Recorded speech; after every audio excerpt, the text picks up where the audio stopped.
Hi, I'm the Synthesist, and in this video I'm going to be explaining Mythcon specifically and the culture war as a whole from a perspective most people aren't talking about, but that I think people on both sides will find illuminating. This is actually my third attempt to do a video on Mythcon.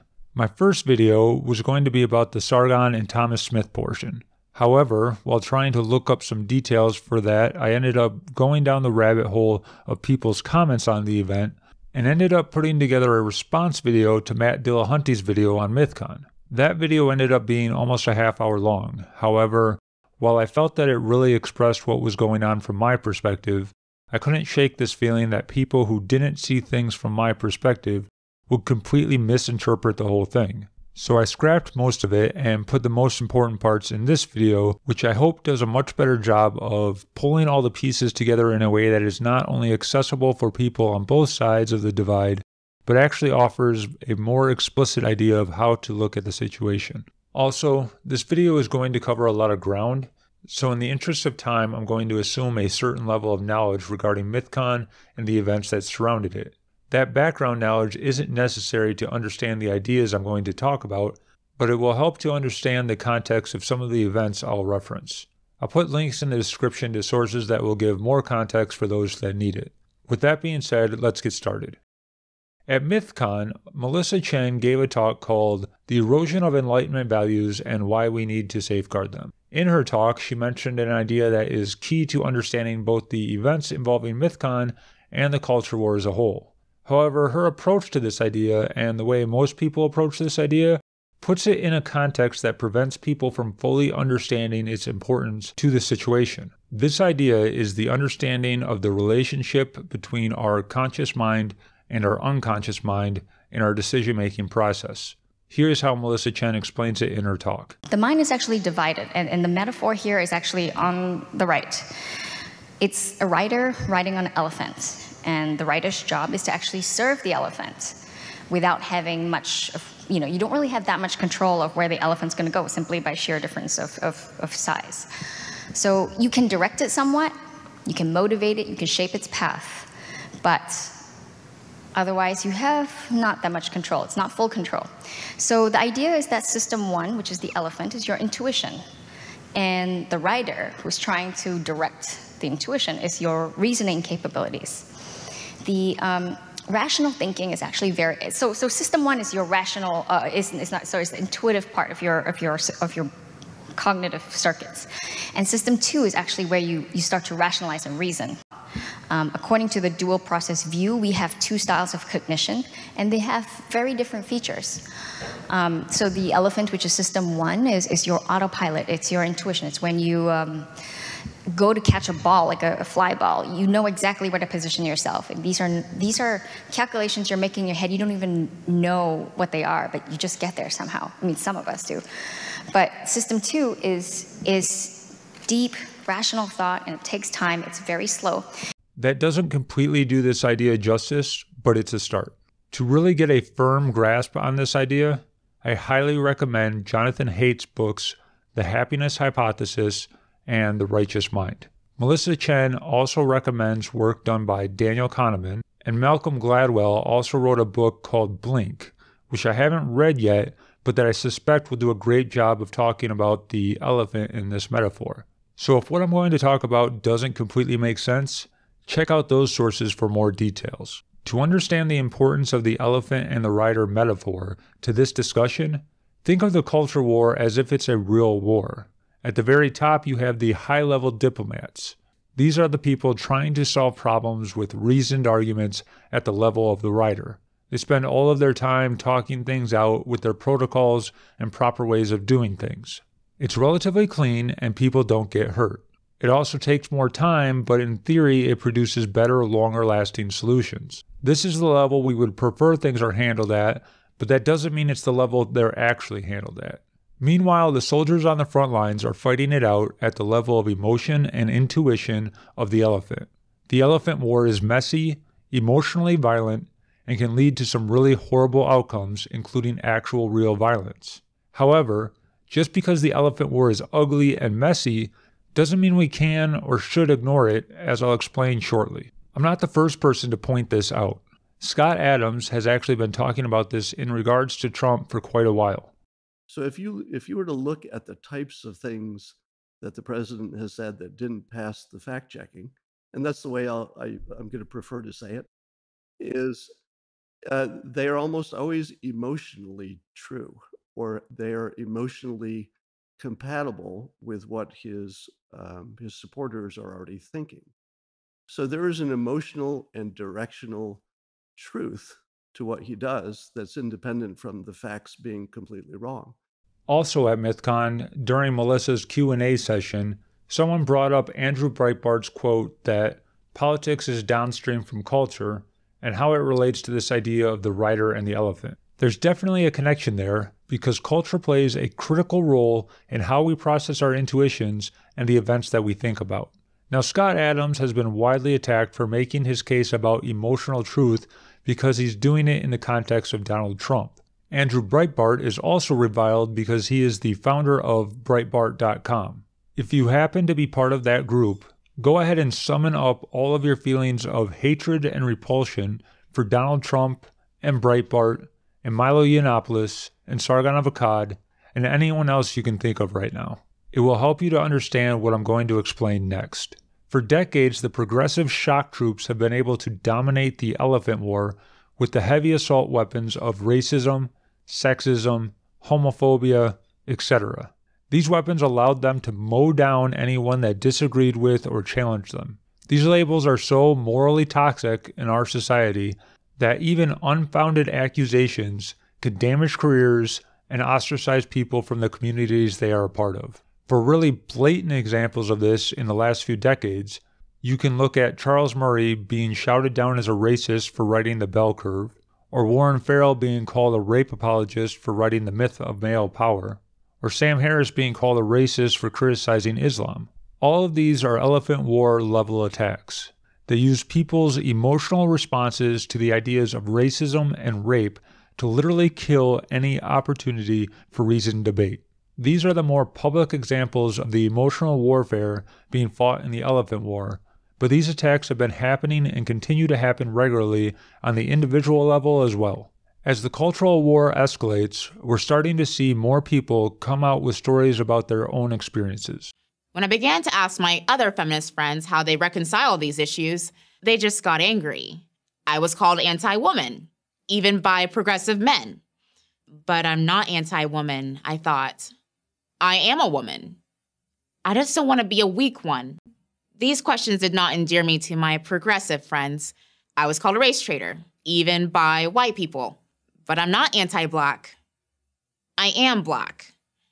I just want to be safe. Like, it's heresy, and I felt a lot of pressure from around the world, from people to sort of maintain this peace and calm and just sort of go along with it. And I did as long as I could. However, this is hardly a new phenomenon. Many of us have felt like we had emotional guns pointed at our heads since long before social justice became a buzzword. If we didn't fall in line, if we offered a different perspective, or if we just asked the wrong questions, we were attacked as being a bigot and shamed back into silence.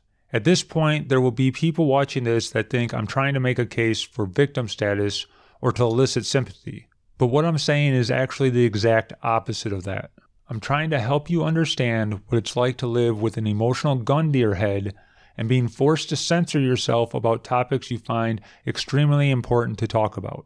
If you can understand this, then you'll understand me when I say we have no need for your sympathy because we're beyond the point of caring what you think. We've simply decided to take the elephant war to you. The main event that everyone is talking about at Mythcon is of course the Sargon of Akkad and Thomas Smith portion. People keep calling it a shit show as if that's a bad thing. It was definitely a shit show, but that's only a bad thing if you assume the only productive conversations take place at the level of the rider. In the Elephant War, that portion of Mythcon, as well as the events surrounding it, were essentially a rout of those opposing Sargon. Prior to the event, there was a coordinated campaign to get Sargon deplatformed and to get the whole event shut down. Not only did Mythcon refuse to deplatform Sargon, but they gained a substantial amount of attention from the campaign and doubled their audience size compared to the previous year. During the event, no protesters showed up, and generally it sounds like the attendees enjoyed the event. During the Sargon and Thomas Smith talk, Thomas Smith became extremely agitated, attacked the audience and the event organizers from stage, and ultimately stormed off the stage prior to the Q&A portion being completed. Sargon, on the other hand, refused to bend to Thomas's moralizing demands and actively engaged with the enthusiastic crowd, including staying behind to answer questions after Thomas stormed off stage. After the event, Thomas demanded that Mythicist Milwaukee apologize and the leadership that organized the event be removed. He also tried to organize a campaign against Mythcon, including requesting that people send him dirt to smear them with. Sargon, on the other hand, was grateful for the opportunity. He recommended they set up a GoFundMe campaign to raise money to cover their losses. He then promoted that campaign to his audience, and they were able to hit their campaign goal of $12,000 in just about 24 hours. In the end, Sargon demonstrated that he wouldn't succumb to attacks and that it was profitable to stand by him when he got attacked. Thomas Smith and the people that tried to stop the event, on the other hand, demonstrated that not only could they not accomplish their goals, but that they would throw a temper tantrum and attack the event afterwards if they didn't get their way. Which side would you rather have as an ally? This isn't to say Sargon came out completely unscathed from the event. At the elephant level, there is the rape tweet. A lot of people are upset that the audience cheered when it was brought up. So this is someone who's a woman, a sexual assault survivor, someone we all know, like she was public about that. It's in the news. And it's in response to a campaign to try to fight online harassment. And you saw fit to tweet at her, to say to her, I wouldn't even rape you. Yep. And do you understand why your moral outrage about that is something I just don't care about? Some people are trying to say the audience cheered at the tweet itself before Sargon had a chance to respond. However, it is clear in the video that Sargon did reply with yup before they started cheering. That's not the most important point about this, but it's worth noting because Sargon's attitude in his response is relevant to the main point I want to make. To people that are bothered by this exchange, the word rape means rape. To Sargon and the people cheering, the word rape is an emotional weapon being pointed at their head to shut down debate. They're being told to throw out due process because of rape. They're being told to listen and believe because of rape. They're being told to censor the internet because of rape. They are not laughing at actual rape. They're laughing because Sargon has basically disarmed the gun pointed at their heads by refusing to back down when Thomas tries to make the emotional case that Sargon is a horrible person. Sargon is saying, I don't care, now what are you going to do? And Thomas basically goes into hysterics because his gun no longer works and he doesn't have a response to that.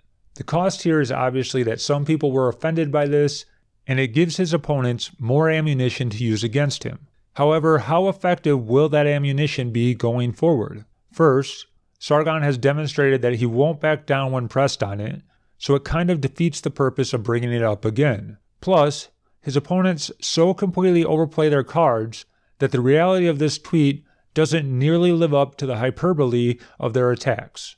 How much this hurts Sargon will really depend on what he does going forward. This brings us back to the original main criticism of Sargon, namely that his exchange with Thomas was a shit show. Once we understand this in the context of the elephant and the rider, we can understand that the real problem here is that while Sargon does excellent on the level of the elephant, he really doesn't do well on the level of the rider. Sargon has stated that he had done a lot of research in preparation for the event that he never got to use because of how Thomas approached the exchange. That's fine, but you can actually see Sargon's challenges at the rider level in other exchanges as well, such as when he was on the Joe Rogan Experience.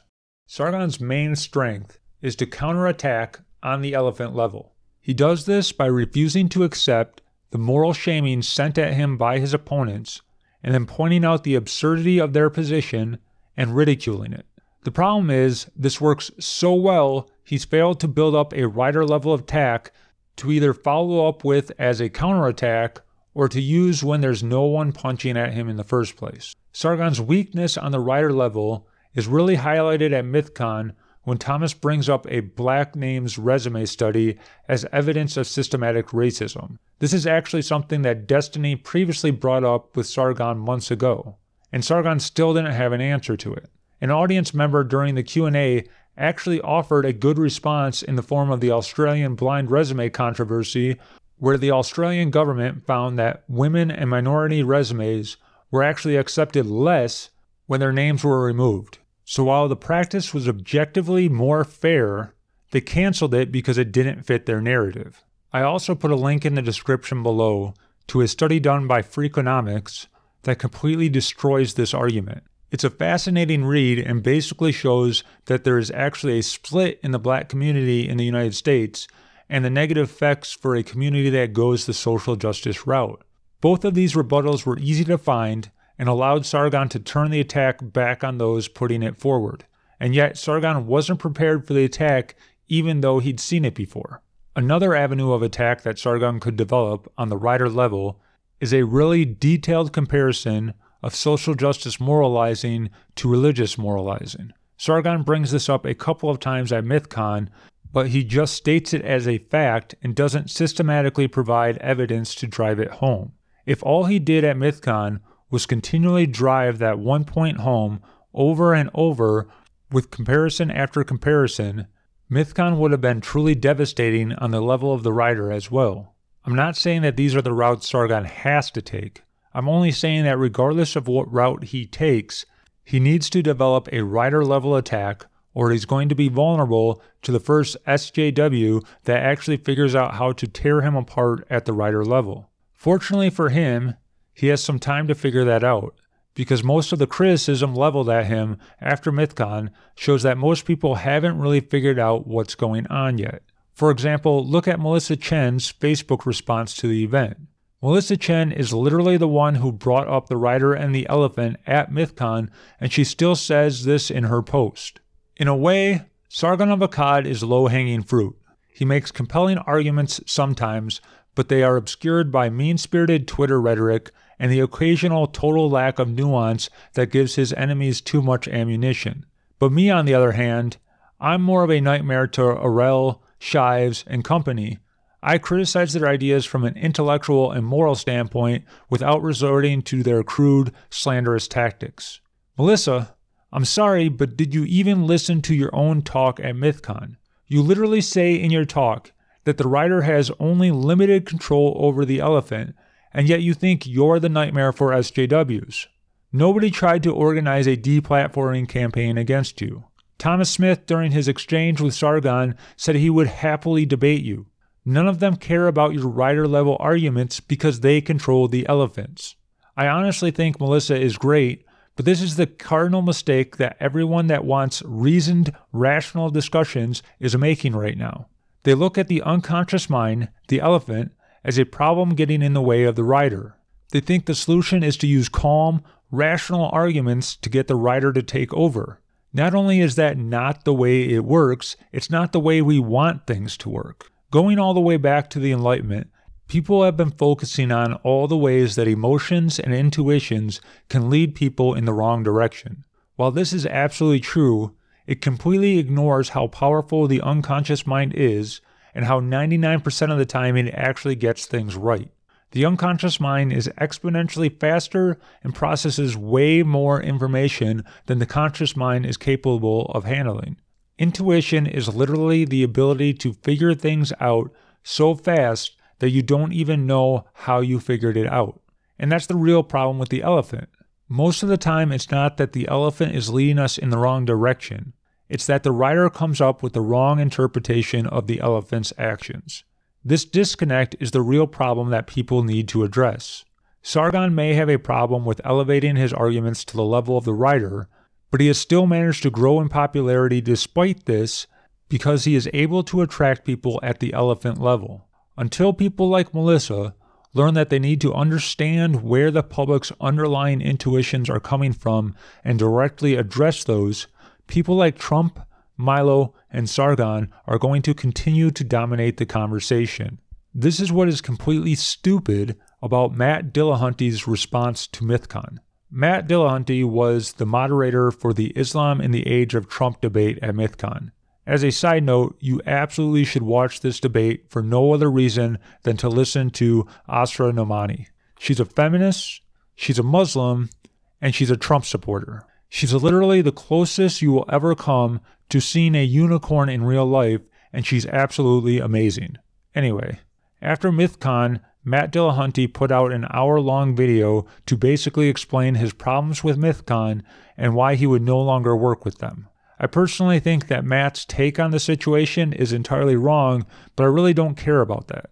My real problem is that Matt thinks he's taking a principled stand, but he's literally doing the exact opposite of that.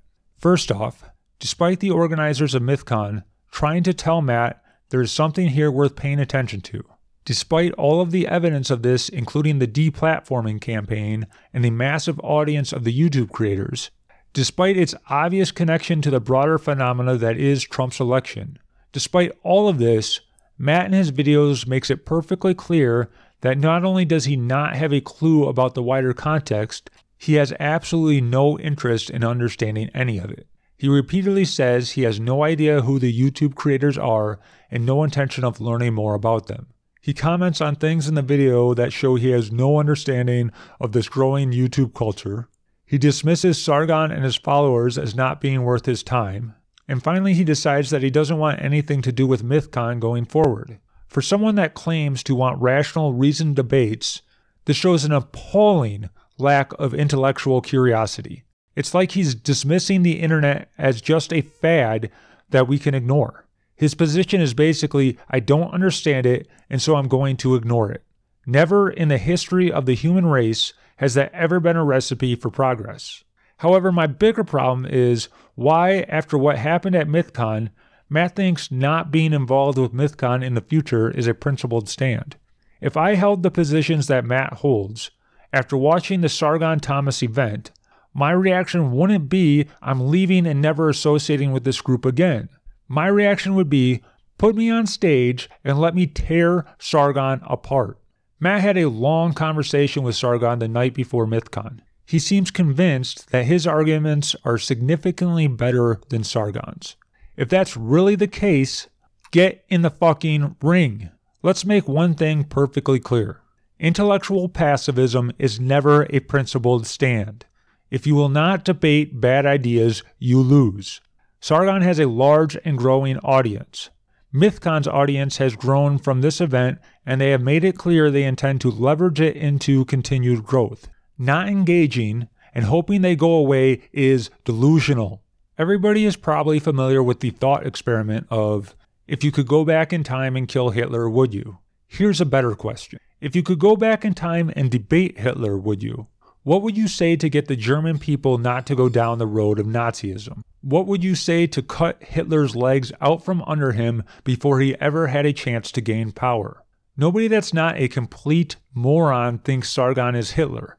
But if you really think Sargon has bad ideas, figure out a way to take him down. That's the principled stand.